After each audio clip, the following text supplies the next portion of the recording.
e não sei se tem mais alguém para chegar. E aí a gente começa, ok? Obrigado.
Bom, vamos começar então. Bom, primeiramente, desejar boa tarde a todos. Me apresentar, meu nome é Alessandro Silva, trabalho na Red Hat. E a gente vai bater um papo hoje sobre como acelerar a entrega de aplicações com Atomic Host, Docker e o Cockpit. Eu não sei se vocês aqui já tiveram algum contato com Atomic, ou com Docker, ou com Cockpit. Quem é que já conhece Atomic aqui? Já usou e tal? Docker. E o Cockpit? O Cockpit tá em desprestígio, hein? Bom, eu queria só dar alguns avisos antes de iniciar. O pessoal da organização pediu para vocês avaliarem depois a apresentação no Macadu. A apresentação eu vou disponibilizar também em PDF. E depois da palestra eu tenho uns brindes aqui para sortear. Então, o que eu queria pedir a vocês? Se tiverem um pedacinho de papel, alguma coisa, só anota o nome, que aí eu vou botar no chapéu ali e a gente sorteia. Se não der tempo de sortear aqui, a gente sorteia lá fora ou no stand do CEF. Ok? Fechado?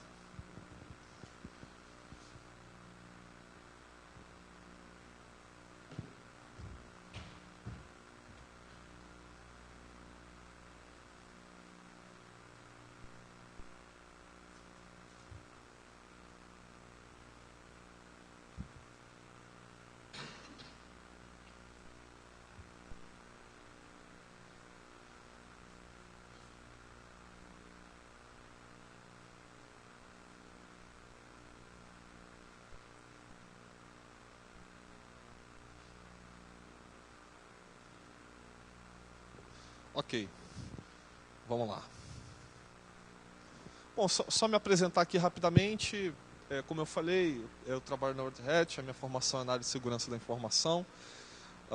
Tenho algumas certificações na área, especialista em OpenStack e atualmente eu trabalho como TAM de plataforma, ou seja, gerente técnico de contas na Red Hat, atendendo a clientes estratégicos na América Latina. A gente vai falar basicamente aqui hoje sobre Docker, Atomic e Cockpit. E aí a ideia é seguir essa agenda. A gente vai falar sobre alguns mitos e verdades sobre os containers. Vamos falar o que eles são, para que eles servem. A gente vai falar um pouco também do projeto Atomic. E aí eu vou falar um pouco mais também sobre como acelerar realmente a entrega de aplicações, como a gente consegue otimizar esse processo usando o Docker, o Atomic Host e o Cockpit. E a ideia é, no final da apresentação, eu fazer aqui um hands-on e demonstrar algumas coisas para vocês. Algumas coisas não vou conseguir demonstrar porque a internet não está ajudando, e aí eu preciso sair para a internet para poder fazer. E também todo o meu ambiente está aqui no notebook, em máquinas virtuais, então não ajuda bastante. Mas o que eu conseguir demonstrar, eu vou fazer aqui o hands-on, ok? E aí, o que eu queria pedir a vocês? Se tiverem dúvidas durante a apresentação, por favor, podem me interromper também. Ok? Bom, essa solução é uma solução que ela veio para resolver uma série de problemas, né? Porque quando a gente fala de tecnologia, de software, a gente simplesmente usa a tecnologia para resolver problemas. No nosso caso específico aqui, a gente tem um problema de como melhorar a eficiência na entrega das aplicações. Tá? A gente precisa atender o nosso negócio entregando aplicações com mais velocidade, com mais eficiência. porque o objetivo do negócio, no final das contas, é competir e ganhar dinheiro. A empresa que desenvolve e que entrega a aplicação, ela quer competir e, obviamente, ela quer ganhar dinheiro. Então, a gente tem os dois lados da moeda. Primeiro, os desenvolvedores, que estão o tempo inteiro tentando inovar, criar aplicações mais eficientes, mais eficazes, em menor tempo possível, usando as tecnologias mais variadas e mais recentes possíveis, né? Do outro lado, a gente tem o cara de operação, que é o cara que está preocupado mais com compliance, com segurança, com disponibilidade, em disponibilizar para você um catálogo de serviços para te oferecer, ó, aqui eu tenho essa versão do PHP, eu tenho essa versão do Java, se você quiser a versão específica eu não vou ter, o que a gente tem e que a gente suporta é isso aqui. Então fica aquela velha briga, né? O pessoal de desenvolvimento quer usar aquela versão mais recente do PHP e aquele conjunto de ferramentas, aquelas ferramentas não estão no catálogo de serviços e o pessoal de operação não pode entregar. Isso prejudica, obviamente, o nosso negócio, porque o desenvolvedor não consegue entregar, bota a culpa na operação e a operação bota a culpa no desenvolvedor. Aí fica aquele velho atrito entre os desenvolvedores, a linha de negócio, ninguém se entende e aí a gente tem um problema aí que a gente não consegue entregar aquilo que a gente se propõe. E aí, basicamente, a questão e todos esses conceitos que têm surgido de DevOps, né, de infraestrutura ágil e desenvolvimento ágil, podem ajudar a resolver esse problema, de forma que os desenvolvedores, a operação e a linha de negócio vão trabalhar juntos para atender um objetivo. Lembra aquela história do "na minha máquina funciona"? Né? O desenvolvedor foi lá, desenvolveu uma aplicação, utilizando todas as ferramentas possíveis que ele tem lá disponível, na máquina dele funciona. Aí quando o cara vai colocar em produção, não funciona. Então na minha máquina funciona, mas quando você coloca em produção não funciona. Então a nossa ideia aqui é que desenvolvedores, operação e linha de negócio possam trabalhar juntos para resolver os problemas do negócio. Bom, e os containers, certamente eles surgiram para ajudar vocês nisso, tá? É claro que assim, quando a gente fala de container, parece que é uma coisa nova, né? Container é uma coisa bem antiga, o conceito de container já existe faz tempo. O fato é que o Docker ajudou um pouco a facilitar as coisas, né? O Docker facilitou as coisas, não só para a operação, mas para os desenvolvedores. Você já tinha o conceito, por exemplo, quem é de infra sabe, lembra da jaula CH-root, né? Que você usa para isolar um serviço de DNS, por exemplo, por questões de segurança? É um conceito de enjaulamento que tem a ver com container. Você já tinha há muito tempo o conceito de namespaces dentro do kernel Linux. Isso sempre existiu há bastante tempo. Né? Isolar processos, isolar memória, isolar, enfim, uma série de coisas. E mesmo assim, não era tão comum falar de containers como se fala hoje. Você já tinha o SE Linux, né? Que muita gente desabilita, mas ele já existia. cgroups também já existia. Então, por que será que justamente agora o conceito e a questão dos containers estão bombando? Obviamente a Docker ajudou bastante. Tá? Então, assim, qual é a ideia principal? Né? Ou seja, você pode desenvolver a sua aplicação, portar a sua aplicação para qualquer lugar. Tá? Então, imagina que a operação te entrega um container com uma especificação X ou Y, não importa, e aí basicamente, toma aqui, desenvolvedor, esse aqui é o teu container. É só um exemplo, tá? Desenvolvedor, toma aqui, porque a ideia é que os desenvolvedores possam criar seus próprios containers independentemente da infraestrutura. Então, toma aqui, o desenvolvedor, o teu container, coloca a tua aplicação aí, eu não quero nem saber o que tem aí dentro do teu container. Tá? Simplesmente depois a gente pega esse container e promove esse container. Tá? Bom, então a ideia é facilitar todo esse processo de entrega de aplicação, de deployment, e o Docker vai ajudar nisso. Uma outra coisa que é muito importante é a questão da segurança. Né? Como eu falei, o SE Linux vai ser um dos caras que vai ser importantíssimo no processo de isolamento dos containers. Tá? Se você desabilita o SE Linux hoje na tua infraestrutura tradicional, esqueça. Porque se você desabilitar o SE Linux, simplesmente o negócio vai degringolar para você. Tá? O SE Linux é que vai fazer com que um usuário, por exemplo, de um container, não consiga acessar um container do outro coleguinha. Tá? Então, se o teu desenvolvedor tem lá um container e o outro desenvolvedor tem outro container, se você tem o SE Linux, o SE Linux está fazendo com que esses containers estejam isolados. O cgroups vai te ajudar no seguinte: imagina que você tem que entregar recursos para determinados containers. Então, você precisa garantir, primeiro, que os recursos que você entregou para aquele container vão ser consumidos de acordo com aquelas características que você entregou. Ou seja, se você entregou 1 GB de memória, o desenvolvedor ou quem quer que seja não vai conseguir extrapolar essa quantidade que você entregou. Tá? É uma maneira também de isolar os recursos. Os kernel namespaces, imagina que você tem processos, tá, específicos dos seus containers, que você não quer que esses processos sejam visualizados por outros containers. Quando você coloca um container em execução, os processos relacionados àqueles containers estão isolados de todos os outros processos, tanto do sistema operacional host quanto dos outros containers. Tá? Isso também funciona para a memória e para a pilha de rede. Então, quando você levanta um container, você tem lá uma interface de rede específica do container, que não é enxergada pelos outros containers. Os namespaces ajudam a isolar esses recursos. Rede, processos, memória, enfim.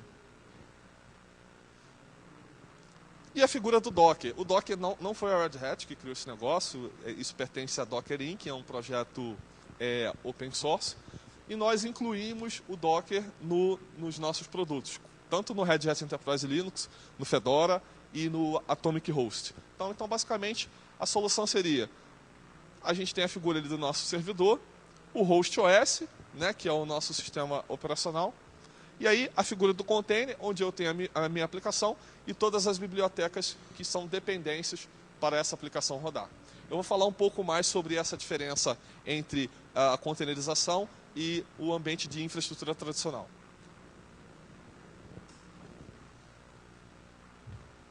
Bom, e aí assim, é legal, né? A gente está usando container, é bonitinho, é fácil, mas o que isso vai ajudar a gente? O que isso vai melhorar a nossa vida? Primeira coisa é que a gente vai conseguir entregar as aplicações de maneira mais rápida e mais eficiente. Né? E aí, se eu ganho tempo, obviamente eu também estou ganhando dinheiro. Eficiência operacional. Não dá mais para você ficar lá fazendo tudo na mão ou rodando script. Hoje em dia você tem ferramentas de configuração que fazem isso. Você não precisa nem saber o que está acontecendo ali. Simplesmente você tem uma ferramenta que vai fazer para você. Tá? Se você precisa criar um usuário, a ferramenta você vai colocar lá num Puppet da vida. Ó, cria um usuário. Se ele roda o add user, se ele roda um comando lá até do Windows, se quer, não importa. Simplesmente você quer que crie um usuário. Então, a nossa ideia aqui é incrementar a eficiência operacional. Tá? Ou seja, entregar cada vez mais, com mais velocidade e em menor tempo, né? Redundantemente. A questão do deployment, né? Ou seja, até o lema da Docker Inc., né? Ou seja, desenvolva, pega a sua aplicação e hospede essa aplicação em qualquer lugar, onde você quiser. No seu notebook, no seu host do seu desktop, na sua rede interna, na sua nuvem pública, na sua nuvem privada, na sua nuvem híbrida, onde quer que você quiser, na Amazon, no Azure, não importa. Tá? Então, hoje você pega o seu container, desenvolve a sua aplicação e você consegue rodar em qualquer lugar. E a questão do baixo custo. Imagina que hoje você tem lá uma máquina virtual, e aí aquela máquina virtual você coloca uma aplicação, e só aquela aplicação vai rodar dentro daquele host. Tá? Com o Atomic, Hell, Cockpit e o Docker, você consegue simplesmente hospedar várias aplicações num único equipamento. E aí você vai economizar recursos, tá? Porque você vai estar consumindo aqueles recursos sob demanda e no mesmo host. Ou seja, aquela camada de abstração do hypervisor que você utiliza para dividir os servidores, o servidor físico em servidores lógicos, ela não existe. Você vai conseguir hospedar várias aplicações no mesmo equipamento e essas aplicações estarão isoladas uma das outras. Então, eu tenho eficiência operacional, velocidade de deployment e ainda consigo economizar dinheiro com isso.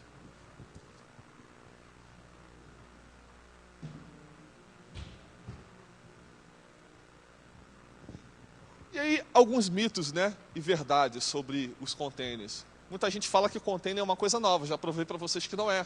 Né? O conceito de container é um conceito já antigo. Tá? O Docker simplesmente é que facilitou as coisas. Outra coisa que o pessoal fala também que container é igual a virtualização. Definitivamente não é. Alguns defendem que o container é uma virtualização do ponto de vista do sistema operacional. Tá? Algumas pessoas discordam. Uma outra coisa é que dizem que o SO é que roda o container. Na verdade, o SO ele tem um papel importante nesse processo, mas quem faz todo o trabalho aí é o Docker Engine. Né? Então é um conjunto de coisas, como eu falei para vocês. A gente tem o processo de isolamento, a gente tem os recursos do sistema operacional. Sim, ele é responsável por ajudar nisso, mas quem faz todo o trabalho é o Docker Engine. Uma outra coisa sobre a portabilidade dos containers, né? Ou seja, a forma que você tem de desenvolver o seu container vale para qualquer lugar. Legal, isso sim é possível, mas lembrando que você tem algumas dependências que você tem que levar junto. Tá? E você tem que ter suportabilidade para onde você vai levar o seu container.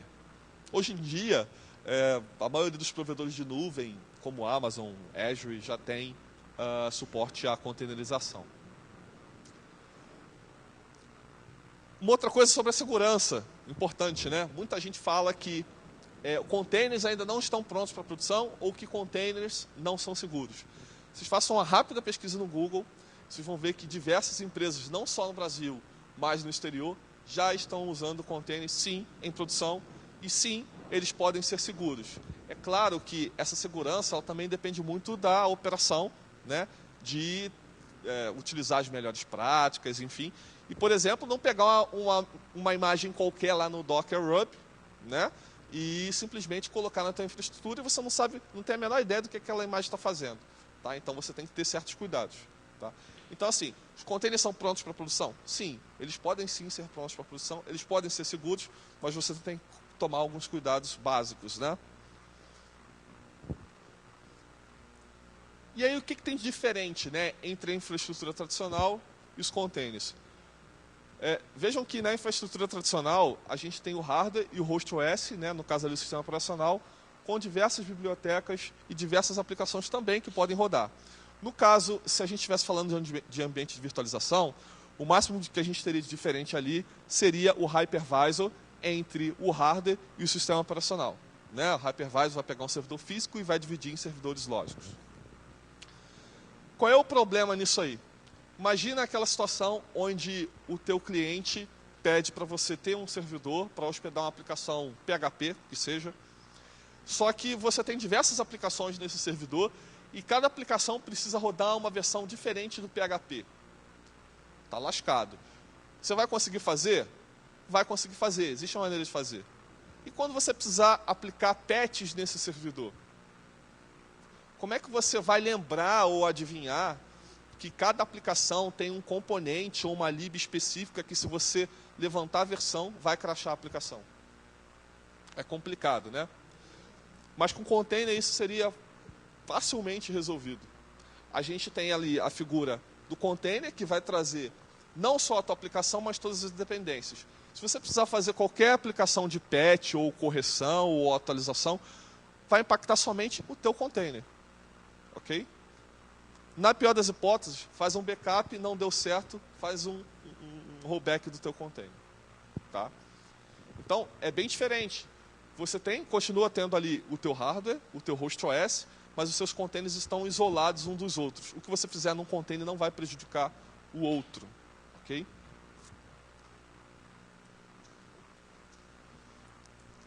E sobre padrões abertos, né? Uma das nossas preocupações é a questão de segurança, como eu tenho reafirmado aqui. O isolamento dos containers Linux, eles só são possíveis, no caso do Docker especificamente, por conta do cgroups, do SLinux e todos os recursos que eu já falei. Tá? Um outro esforço bem interessante que tem sido feito é em relação à padronização. Né? Lançaram recentemente uma fundação, acho que é Open Container Organization, não lembro agora, que visa padronizar o formato dos containers, de modo que o mesmo container que você tem num lugar, você tem em outro, e o formato seja idêntico, e isso vai facilitar a adoção. Tá? Outra coisa é a figura do Kubernetes, que foi um projeto open source desenvolvido pela Google, tá, para a parte de orquestração e cristalização de containers, que a gente incluiu no Atomic Host também. tá? Mas é um produto da Google e é open source, está disponível, tá? Para todo mundo usar. E a questão dos registros. Tá? O que é o registry aí nesse caso? É aquele repositório onde a gente vai estar guardando, a grosso modo, tá? Um repositório onde a gente vai estar guardando os nossos containers. Tá? E aí, o repositório mais famoso, vocês devem conhecer, que é o Docker Hub. Tá? A Red Hat tem o próprio repositório com os containers que são auditados, certificados, tá? Mas você tem a opção de utilizar os containers do Docker Hub. A única atenção é sempre checar a integridade desses containers, porque isso já foi comprovado, inclusive, que boa parte dos containers que estão dentro do Docker Hub tem algum tipo de vulnerabilidade. Tá? Então, essa atenção que a gente tem que ter em relação à segurança.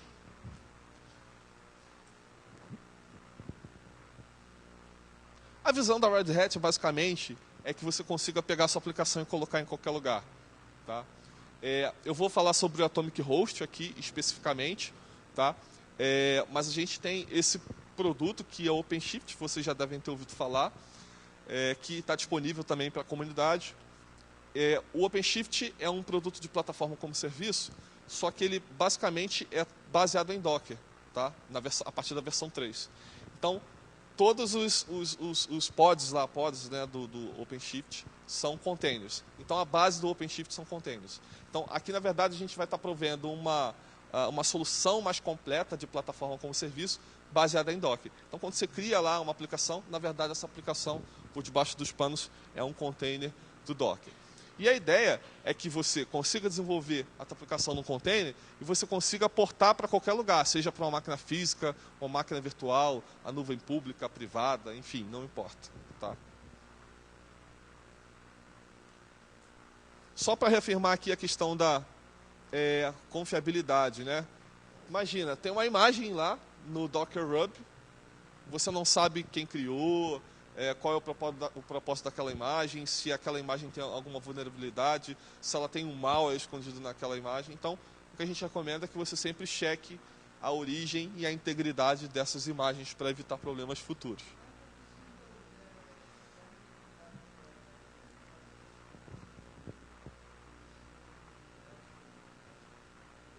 Então, quando você baixa a imagem, né, você consegue esmiuçar a imagem. Né? Você baixa a imagem e, na verdade, tem vários arquivos ali dentro. Você tem que entender o que tem em cada arquivo, se de repente tem um script que está fazendo alguma chamada ou coletando alguma informação.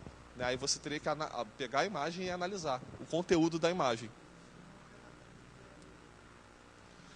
Então, existem as ferramentas padrão, assim, que você usa no sistema operacional, até na área de segurança, para você avaliar. Mas eu, particularmente, não conheço nada específico que a Docker Inc. tenha desenvolvido para isso. Talvez,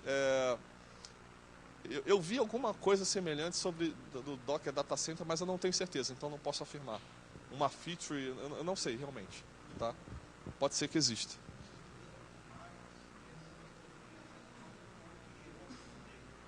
Isso.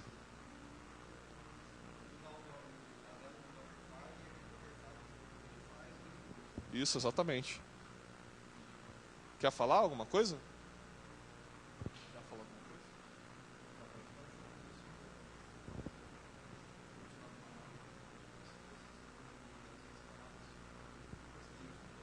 coisa? Nessa nova versão do Docker Hub?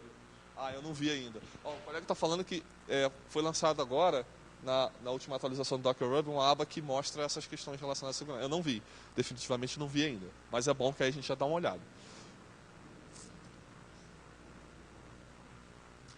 Então, como eu estava falando, a questão das vulnerabilidades, né? 36% das imagens oficiais do Docker Hub contém algum tipo de vulnerabilidade classificada como alta, o que é ruim porque a gente fica, de alguma forma, entregue e meio que vulnerável. O nosso trabalho, basicamente, é fazer com que os containers fiquem prontos para produção. Tá? Ou seja, o que a gente faz é justamente criar containers, certificar esses containers e garantir, como a gente garante para o próprio sistema operacional e para os outros produtos, que o cliente vai pegar aquele container e não vai ter problema, vai instalar e não vai ter qualquer tipo de problema relacionado à segurança. Tá? Então, nosso trabalho é justamente fazer esse enforcement.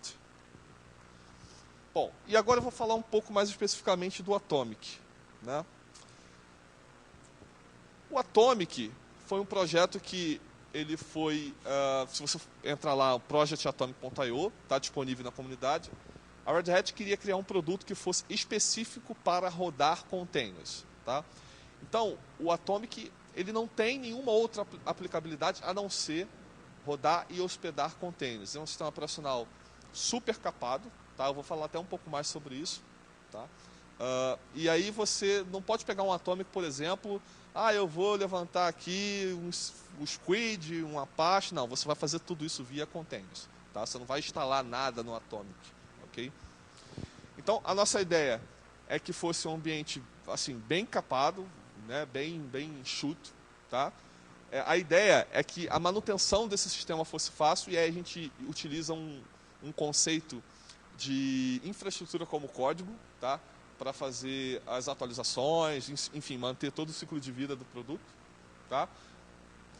E a parte de orquestração, onde a gente usa lá, você pode usar o Compose ou o Kubernetes para isso, sem problema algum. E aí, só mostrando aqui, não sei se todo mundo sabe, mas todos os produtos da linha Enterprise da Red Hat, ela tem um produto Community que está disponível para vocês usarem, testarem, baixarem gratuitamente. No caso do Atomic, é o Project Atomic, tá? Eu não tenho aqui especificamente a imagem dele, tá? Mas é o Project Atomic, eu vou mostrar aqui à frente. Então, todos esses produtos da esquerda são os produtos da comunidade que tem alguma referência à Enterprise e vocês podem baixar gratuitamente. No próximo slide, nesse slide, eu tenho todos os produtos da comunidade que compõem o projeto Atomic. Tá?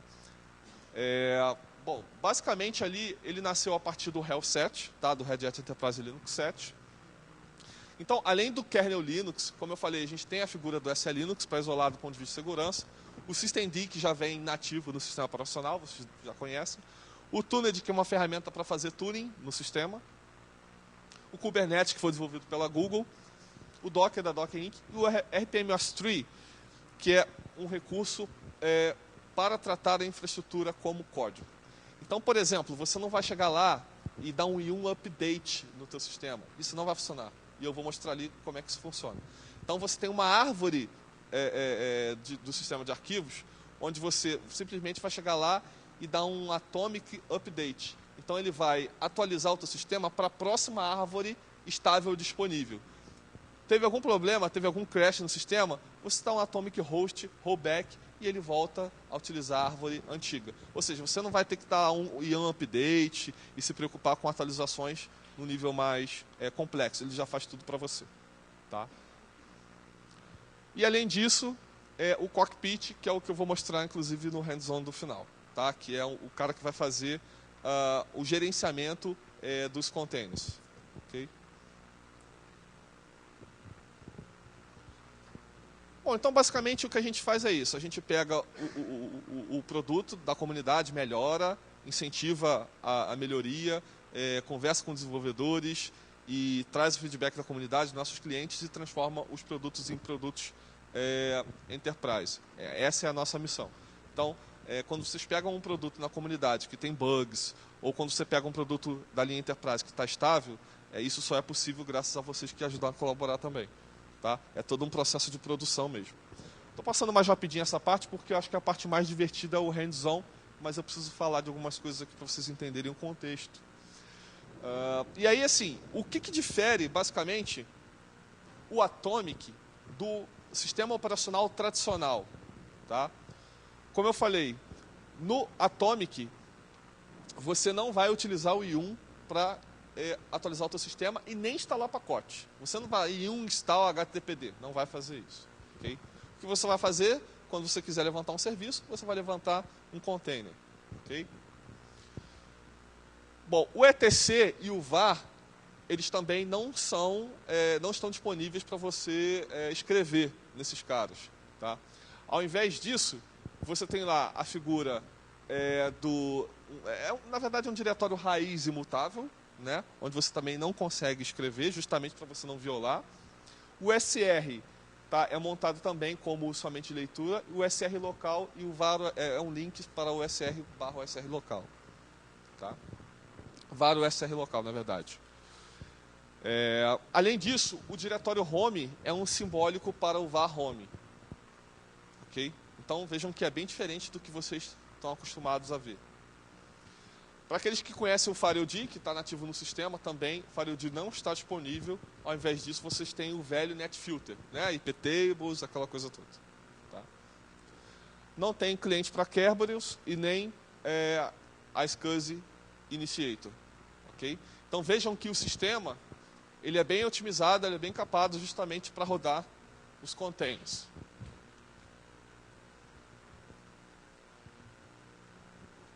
Bom, além disso, a gente tem a figura das imagens, né? Então, tudo no Docker é uma imagem. Então, você tem lá as imagens que estão disponíveis no repositório.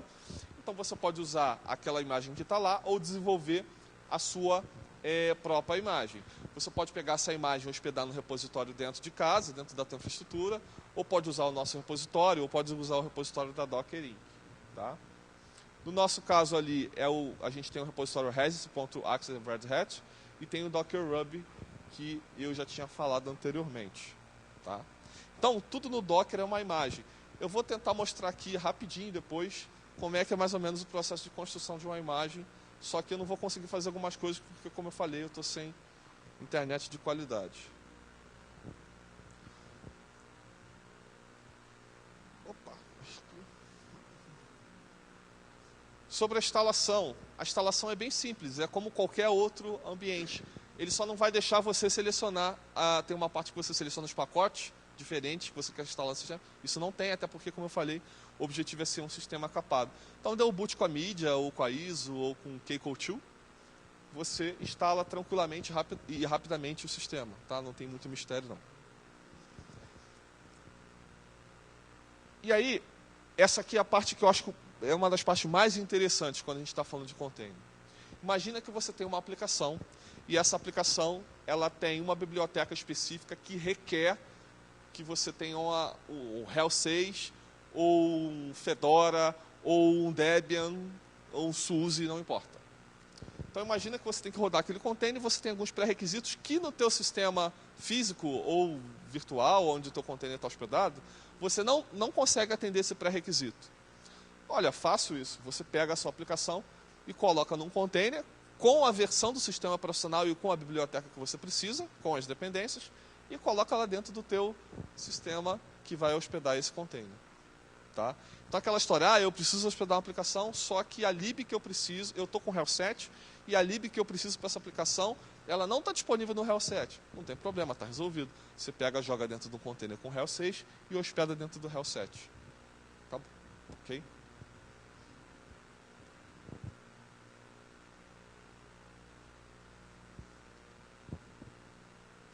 Tá, e como que nossos clientes, né, para finalizar e depois a gente vai para o hands-on, como é que os nossos clientes estão usando os containers no final das contas, tá? Nossos clientes estão usando bastante para escalonamento horizontal, né? Eu acho que o melhor exemplo de escalonamento horizontal e que, não sei se vocês sabem, que o Google usa bastante o container para os mecanismos de busca. Já ouviram falar disso? Então, os nossos clientes estão usando bastante também, nesse caso aí, para escalonamento horizontal da infraestrutura. Ou seja, você lá está trabalhando com uma infraestrutura disponível lá com tantos containers, e aí precisa de algo mais recurso, você vai lá e adiciona mais containers. Mas também tem clientes que estão trabalhando para fazer o que eu estou dizendo aqui na palestra, que é melhorar a entrega de aplicações. Então, assim, existem diversas maneiras, diversas metodologias, diversas formas de usar containers para ajudar o negócio de vocês. Aí vai da criatividade de cada um. Mas, em geral, está sendo usado bastante para melhorar a entrega de aplicações. É claro que tem alguns clientes que ainda usam, infelizmente, em pleno século XXI, Delphi, né? COBOL da vida, né? Quando eu tinha 15 anos, falaram que COBOL ia acabar, né? Eu estava no ensino médio técnico, o professor falou assim, a gente está ensinando COBOL para vocês, mas não se preocupa não, que daqui a uns 2 anos isso vai acabar. Né? Se passaram mais de 20 e eu continuo vendo sistemas rodando em COBOL e empresas contratando profissionais COBOL a R$20 mil. Né? Então, assim, Tem muita coisa legada que às vezes a gente ainda tem dificuldade de portar para containers, mas a gente já consegue fazer bastante coisa.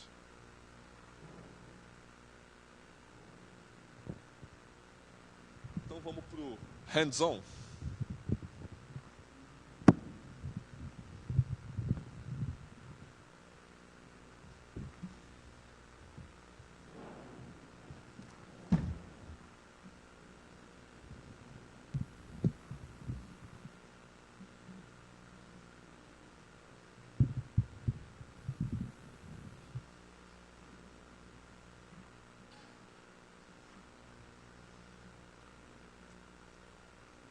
Bom, vocês estão me ouvindo bem aí? Bom, primeiro eu queria mostrar para vocês que eu estou aqui com uma instância no meu OpenStack.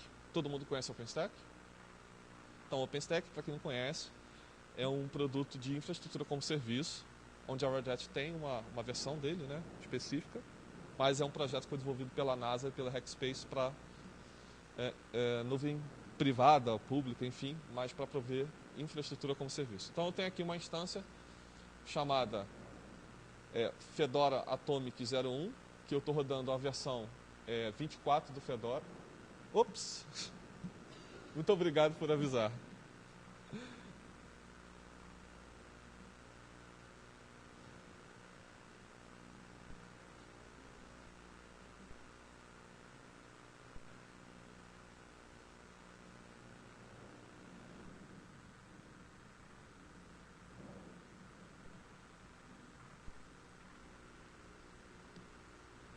Agora sim. Então, eu estou aqui com a carinha do OpenStack, com essa instância aqui, ok? Já iniciei a instância para facilitar, eu estou rodando aqui um Fedora Atomic 24, ok? Com esse IP. Então, eu basicamente só vou acessar esse cara, na verdade eu já até acessei para facilitar. Eu estou logado nesse cara aqui. Então, ó, vamos começar aqui.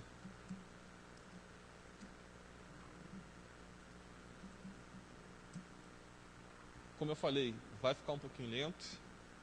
Pedir só a paciência de vocês. O que ele precisar buscar na internet, ele vai ficar um pouco lento.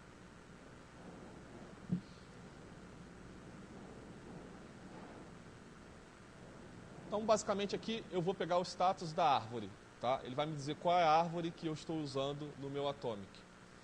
Então, ele vai me dizer, ó, você está usando a versão específica da árvore. Se você quiser mudar, é só você dar um Atomic Host Update. Tá vendo aqui, ó? Ele me disse a versão específica da árvore. Se eu quisesse fazer uma atualização, nesse caso aqui não tem atualização, porque é o Fedora 24, acabou de ser lançado, então ele tá tipo que no latest version, tá? Então eu daria aqui um Atomic Host Update. Vamos lá. Tem sim. Melhorou?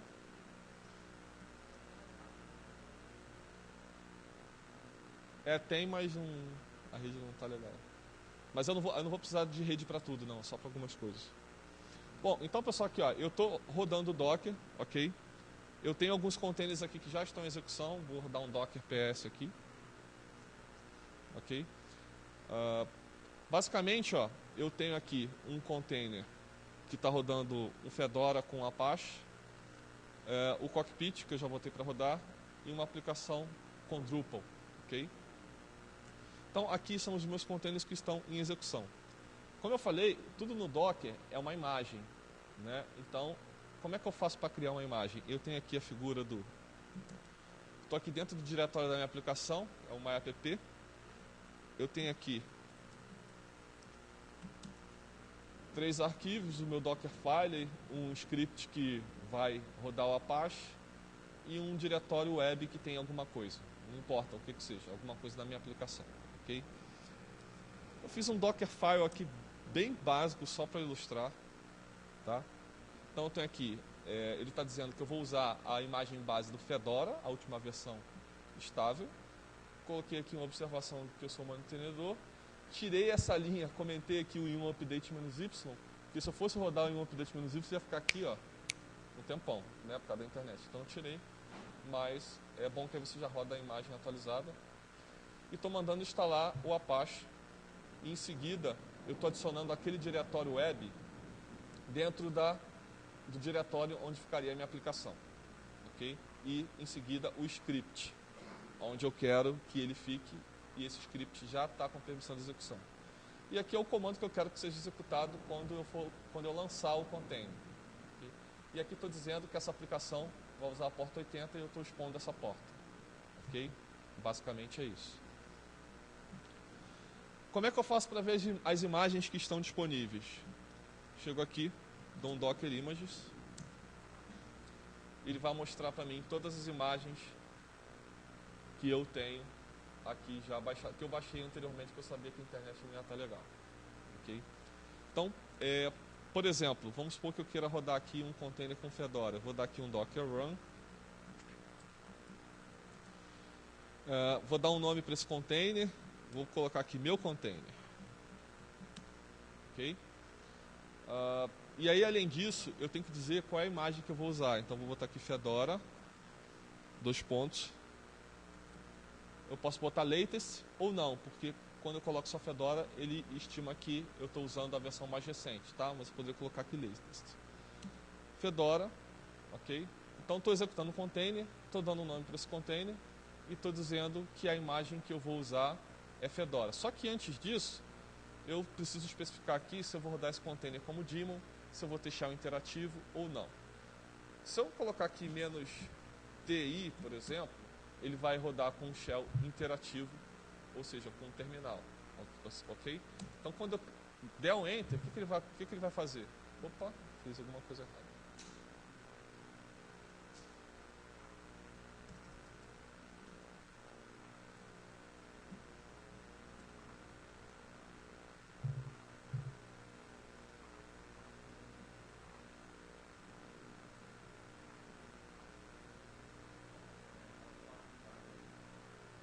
Não, na verdade, tá, vamos lá, mas não era, ele tem que executar o...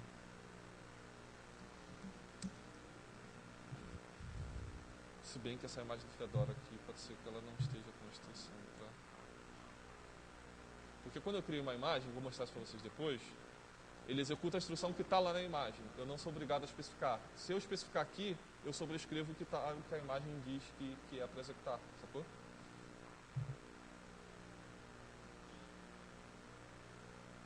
Mas tudo bem, como é só para ilustrar, não tem problema. Bom, ele executou o container e o container está rodando, ok? Ah, não tem PS, tá? Ele vem encapado. Se eu quiser PS, eu tenho que instalar. Então, eu estou aqui dentro do container. Vou mostrar aqui para vocês.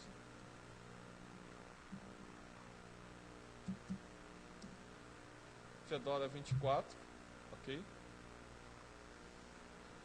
Ele está totalmente isolado do meu ambiente. Eu rodei o container e já caí dentro do container. Por quê? Eu coloquei a opção "-ti". Se eu quisesse simplesmente, vou sair daqui, tá? Vou sair do container.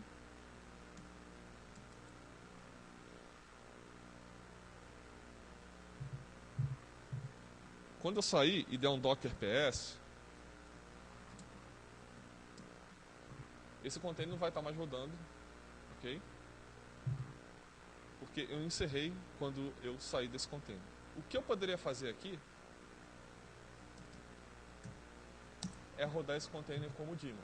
Então eu vou simplesmente... Tem que botar outro nome. Não sou obrigado a especificar um nome, mas eu prefiro especificar por questões de... só para saber o que eu estou fazendo. Então, especifiquei o nome para o container, rodei ele como daemon. O container está rodando. O que eu vou fazer agora? Eu vou chegar aqui e vou dar um Docker PS.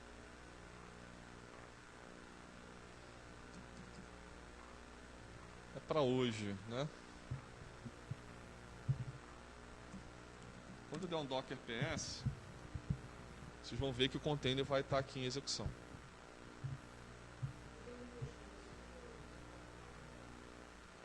Eu não posso ter 2 containers com o mesmo nome. Não, mas ele morreu, mas ele está lá parado. Eu não removi o container. O "-a" ele vai mostrar... se eu colocar o Docker PS "-a", ele vai mostrar inclusive os containers que estão parados. Tá? Mas eu ainda ia chegar lá. Ok? Já ainda ia mostrar isso para vocês. Então, vejam aí que aqui eu tenho o container, ok? Que está rodando como daemon, beleza? Como nosso amigo falou, tem o Docker ps-a, que vai mostrar todos os containers, inclusive os containers que estão parados, ok? Tranquilo até aí? Bom, vamos supor que vocês queiram... Deixa eu pegar aqui de novo.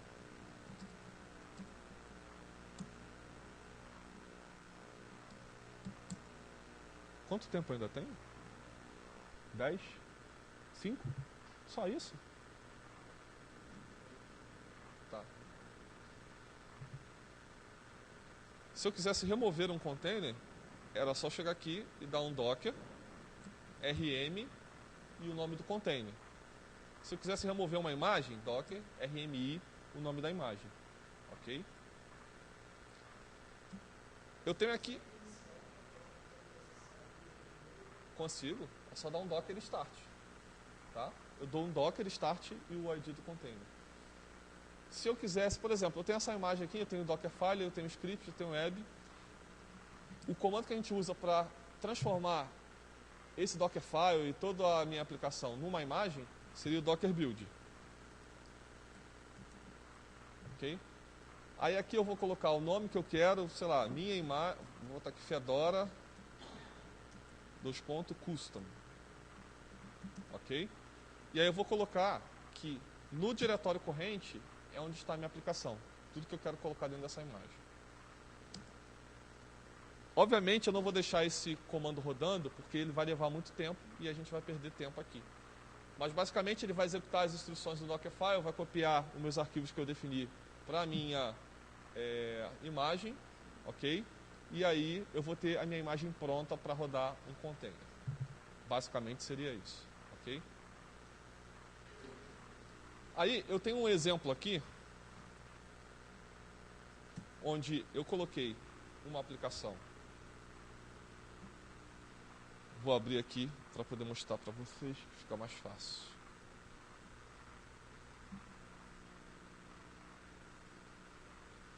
Esse exemplo aqui, vocês estão enxergando aí?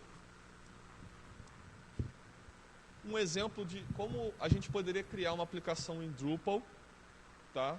Utilizando containers. Basicamente aqui eu crio um container que vai ter o meu banco de dados, tá? Com o usuário e senha do banco que eu quero.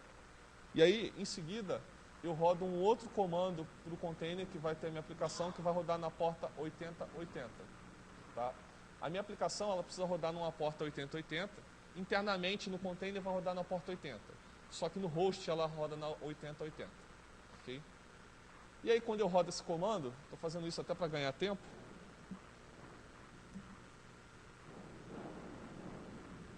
Quando eu rodo esse comando, automaticamente eu tenho aqui a minha aplicação rodando na porta, nesse caso aqui eu fiz na 8081. Okay? Então se eu quiser rodar uma outra aplicação, eu tenho que definir que ela vai rodar em outra porta, além da 8081, porque eu não posso botar duas aplicações para rodar na mesma porta. Ok?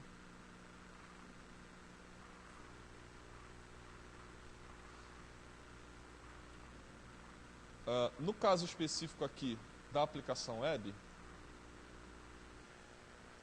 por exemplo, eu tenho aqui um container, vamos supor que eu rodei aquele Docker build. Eu tenho uma imagem aqui que se chama Fedora HTTPD. Vamos supor que eu gerei essa imagem com aquele Docker build. E eu quero gerar uma aplicação web para rodar usando esse container. Docker run.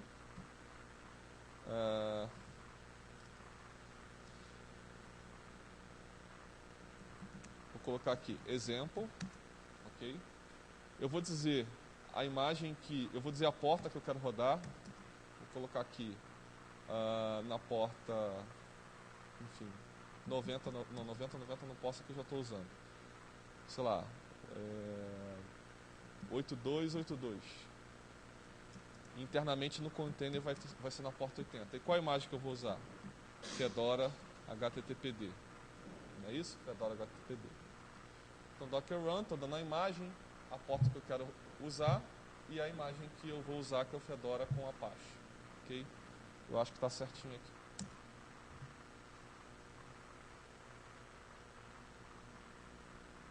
Tudo indica que daria certo, né? Só que eu preciso ir lá na minha instância do OpenStack e chegar aqui. Eu tenho algumas regras de segurança. Ops. Eu tenho algumas regras de segurança que eu preciso liberar essa porta, no caso 8282. Opa, eu esqueci de uma informação importante aqui, que é colocar o "-d". Mas enfim, eu vou aqui no Security Group de Web Service e vou adicionar a porta que eu usei lá, que foi 8282. 8282. Senão depois eu não consigo acessar. Aqui basicamente faltou só o "-d", tá? Vou botar exemplo 2 porque ele já criou outro container e vai dar conflito.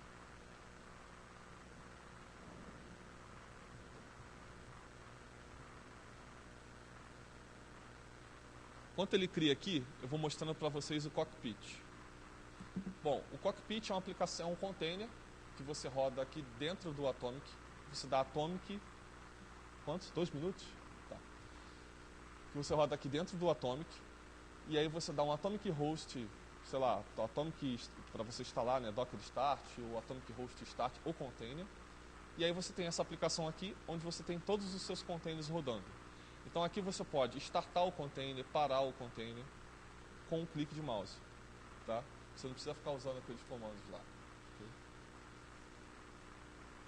E aí aqui você tem informações sobre como é que está o monitoramento do teu ambiente, de CPU, memória, disco, rede. Como é que estão os teus serviços. Vai demorar um pouco para mostrar, porque não está muito performático. Mas ele mostra aqui o status dos serviços. Ele vai mostrar alguma coisa sobre logs, redes e algumas ferramentas. Eu posso, inclusive, chegar aqui no terminal, vamos ver se ele vai abrir, está demorando muito. Eu posso acessar um container diretamente aqui no terminal. Okay? Deixa eu ver se já criou. Já criou o container. Se eu rodar aqui no Docker PS, ele já vai estar rodando na 8282. Aqui. Está rodando. Então, como é que eu acesso essa aplicação que eu acabei de rodar, um Apache dentro do Fedora? Eu vou chegar aqui, vou pegar qual é o IP da minha instância.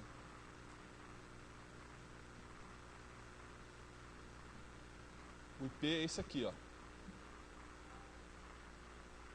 Então, se eu chegar aqui e botar o IP da instância na porta 8282,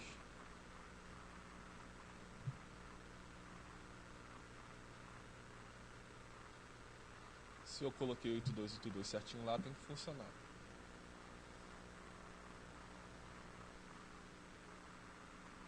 Aí é a minha aplicação. Isso foi uma aplicação que eu criei dentro do Apache com aquele Dockerfile e estou rodando essa aplicação na porta 8282. Ok? Aqui está demorando um pouco para aparecer, então vou mostrar aqui a parte de containers. Então aqui eu tenho as imagens, tá vendo? Então, se eu chegar aqui, eu tenho essa imagem do Fedora e eu der um start nessa imagem, aqui eu dou o nome para o container, eu dou o comando que eu quero executar, eu posso definir